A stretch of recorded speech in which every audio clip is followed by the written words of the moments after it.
Hello friends, this is Lindsay Law with Youth Rising, a gathering place for families to talk about mental health. This is especially for teens, and we are talking about how our brains love to avoid negative emotion. And another word for this is like numbing or buffering. We're just trying to push it down. And so some of the things that we use commonly for buffering are overeating, over drinking, overworking, binge watching Netflix. Now, not all of these activities are inherently bad, but it's when we're using them to avoid looking at and allowing that negative emotion. So how do you know you are buffering or avoiding that emotion? How do you know you're not just watching your favorite show?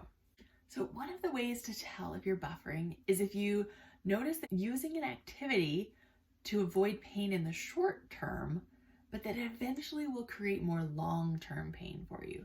So for example, overeating. You feel sad, and so you're like, I'm gonna go eat 5 donuts. And so you go eat 5 donuts, and for that moment, you kind of forget your worries, you kind of forget that pain, and temporarily you feel better. But in the long term, you still haven't dealt with that emotion. That emotion comes back, and sometimes even stronger. And then also you're adding on top of this some overeating, which could create more pain for you later in the fact of gaining weight. Oh, another one I forgot to mention is social media. So sometimes maybe we're upset because something happened at school, or we're upset about something our mom said. And then so we get on social media and we just start scrolling, and maybe an hour goes by and we're like, oh wow, I was supposed to be doing my homework.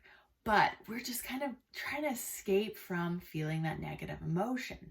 So again, getting on social media and connecting with your friends, not a bad thing, right? But if we're using it to avoid allowing ourselves to feel an emotion, then it can create more pain for us in the future. We can think about as squeezing lemon into that paper cut. We've got that pain of that painful emotion, and then we're adding pain to it by avoiding dealing with that emotion using our buffering activity. So remember, squeezing lemon into your paper cut is optional. You don't have to do it. This week, watch what happens when your body is experiencing a negative emotion and see what your brain does. Is it trying to avoid it? Are you moving to an activity and spending an excessive amount of time on that to avoid feeling what you're feeling? Just notice and acknowledge.